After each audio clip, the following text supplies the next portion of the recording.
At makita na natin na medyo bumabaliktad na ata ang panahon dahil in every season there is a time at ito yung paborito nila, no? Hindi muna tayo didiretso doon at i-appreciate natin napakaganda ang mga sinasabi ng ating presidente, Pangulong President Ferdinand Marcos Jr. tungkol dito sa issue ng West Philippine Sea at napaka-strong ang stand niya at talagang standing ovation at yung sa Pugo, no?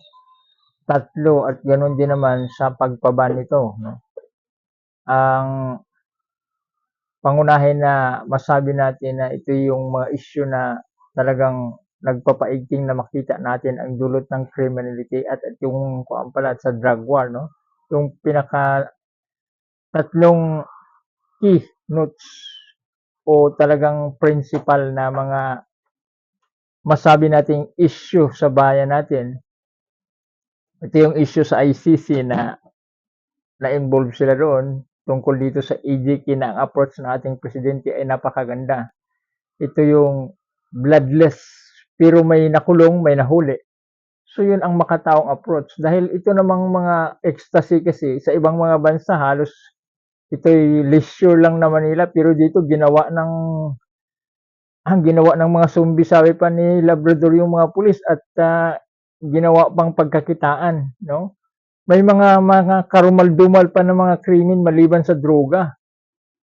At mas grabe yun, yung rape with murder tapos susunugin pa. Samantala yung droga isang parte lang ng ecstasy sa ibang mga bansa.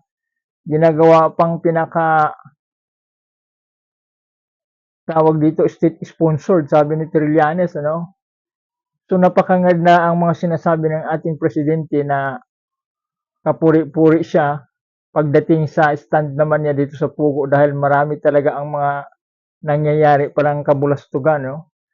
Maliban dito sa sinabi nga ni Kapersi na hinuhugasan ang pira sa money laundering sa mga droga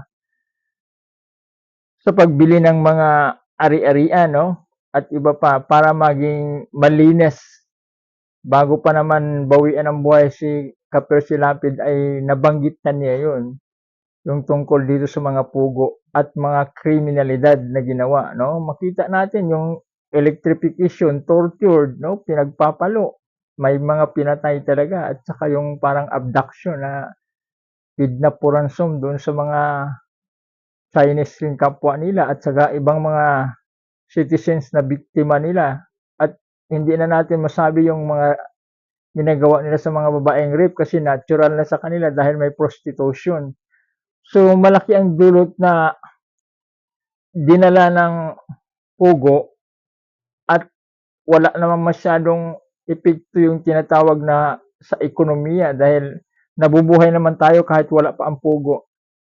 At ang mga Christian, hindi naman yun pinapangarap na yun ang source of income natin sa mga pasugalan, excuse me. Kung hindi yung natural na kung saan-saan tayo kikita ng tama, no? At hindi natin pinapangarap yung sugal at saka yung droga, no?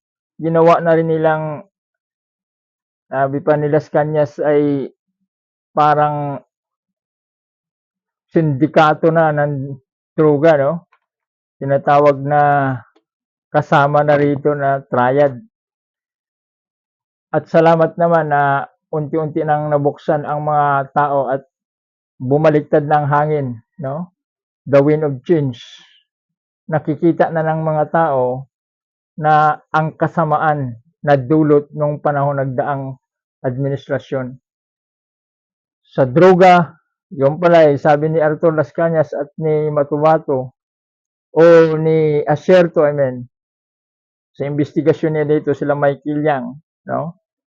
At na-involve dito sa Pugo, yung economic advisor ng former president at ito naman si Bongo, no? Si Bato, no? Tungkol naman dito sa ICC at itong involvement na to ay ito yung namamayagpag sila ng mga panahon nila dahil wala namang masabi natin hostisya, no?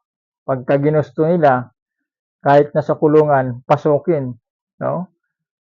Doon sa kay Kerwin, tatay, no? Espinosa at sa mga paruhinog naman sa Osamis, no? talagang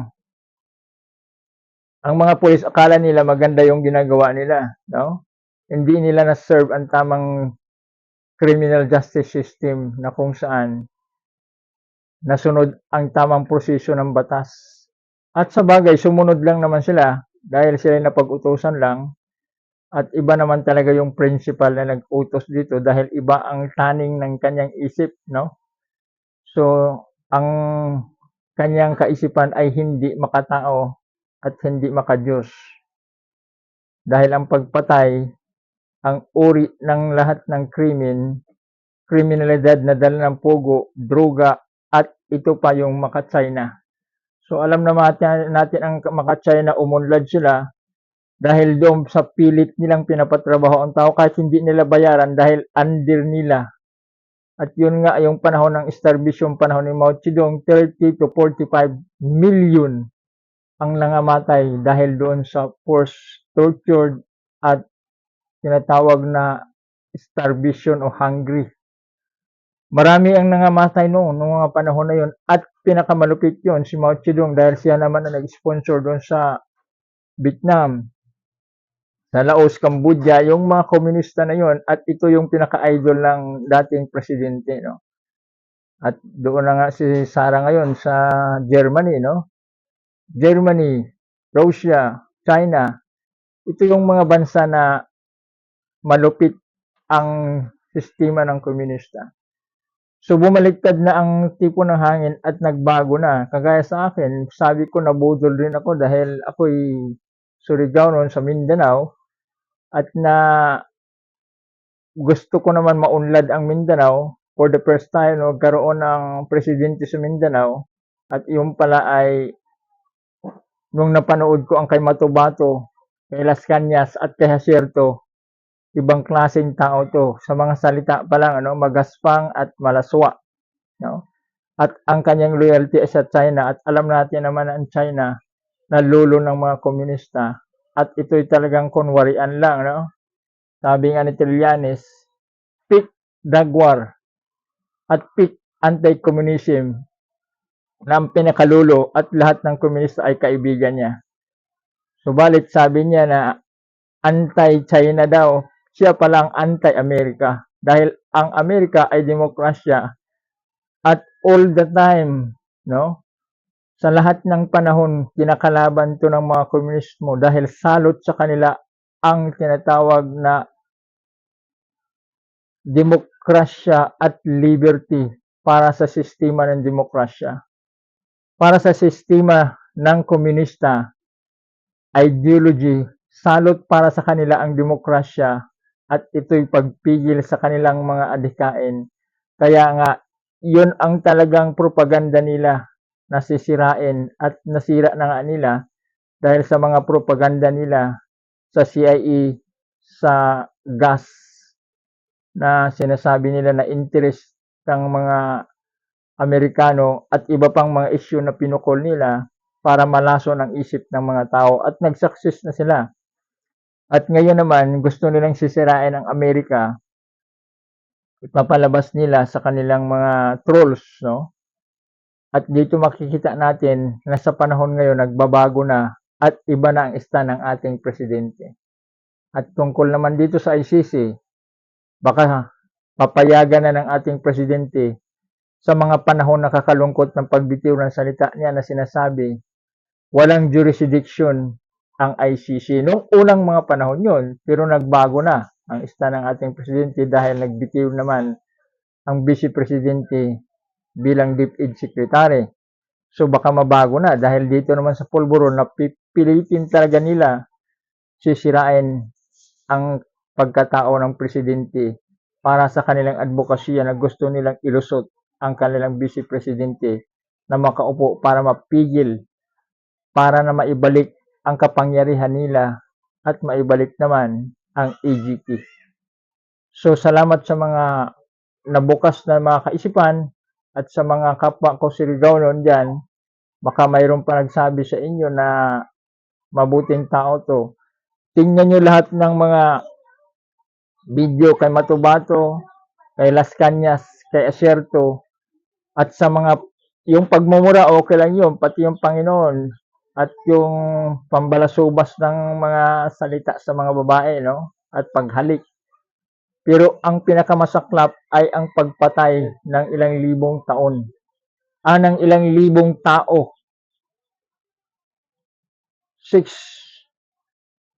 to 35,000, no? Approximately dahil doon sa tinatawag na gun for hire o tinatawag mga vigilantes at yung mga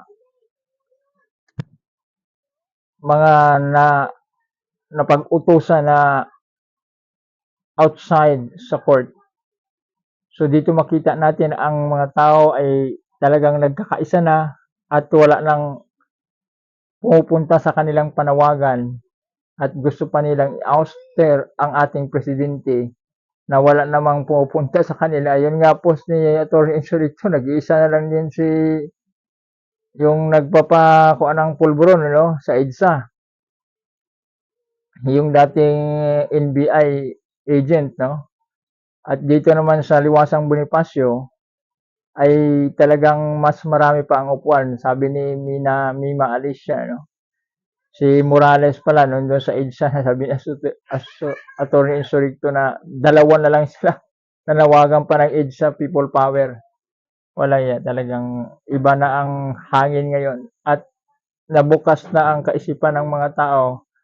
At sa darating na eleksyon, wala nang mga alipuris ni Digong na ginagamit rin niya, pati ang mga pulis, ang mga hipi, mga senador, o ibang mga opisyalis na ginagamit niya laban kanila Dilima at Trillanes na gusto niyang siraan dahil doon sa nailantad nila na mga anomalya at mga kabalbalan o EGK at mga korupsyon.